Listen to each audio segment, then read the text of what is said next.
And if we don't believe Weird. that your character believes that to be true, then there's no movie. But your performance is so deeply felt that we buy into this outlandish situation of your late husband apparently being reincarnated, if that's, I don't know if that's too literal a word, as a 10-year-old boy. It's a fascinating film. Yeah, because it's a film about so much of it is told in your face and through your eyes. Yeah, and it's about loss and grief and still and what you'll believe and make yourself believe.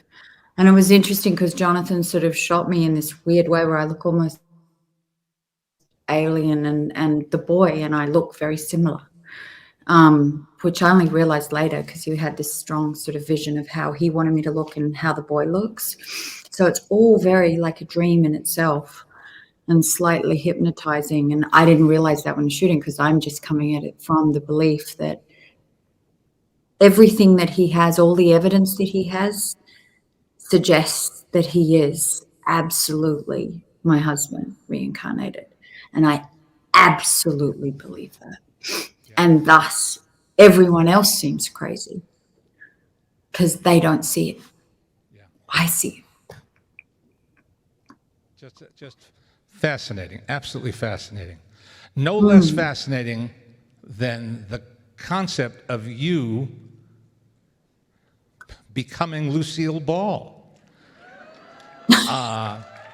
Here, you know, this is someone we all grew up with.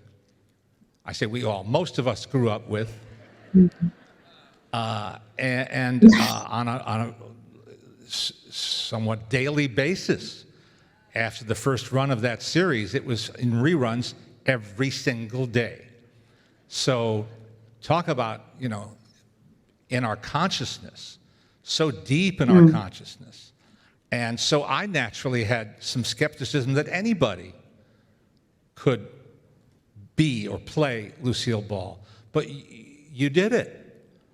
You persuaded me.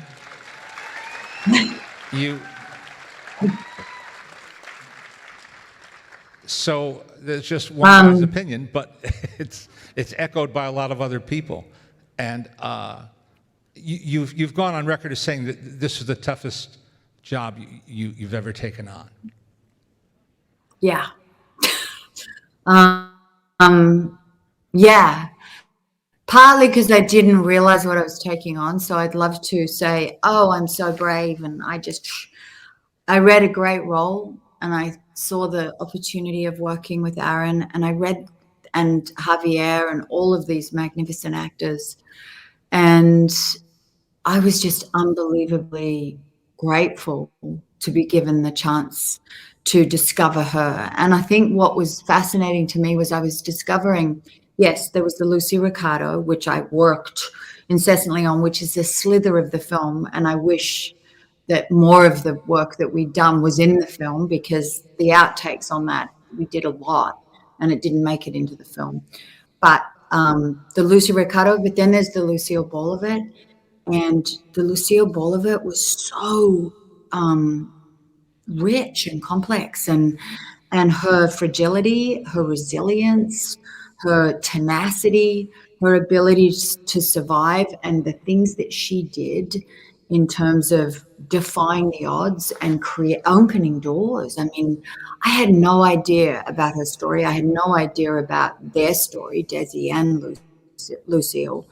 And I think that because that was the meat of the film, that gave me the chance to really, I suppose, bring her to reality. And hopefully people then just fell into the spell of her, Lucille, without the judgment, because her life was worthy of it and their life was worthy of it. And so I just didn't want to get in the way. Well, and I wanted to honor her, but also put her in all her flaws because, you know, we're all flawed as human beings. And yes, it's wonderful ultimately to shine the light, but there is a very, very complex person there. Yeah. And that's okay.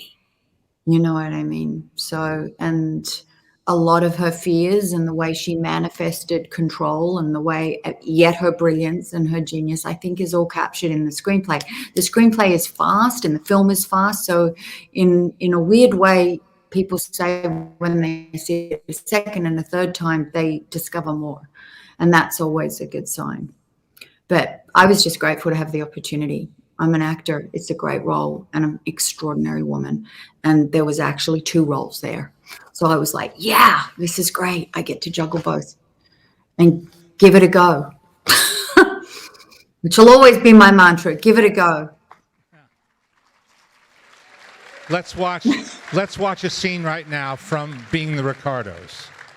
Here's a scene from the film.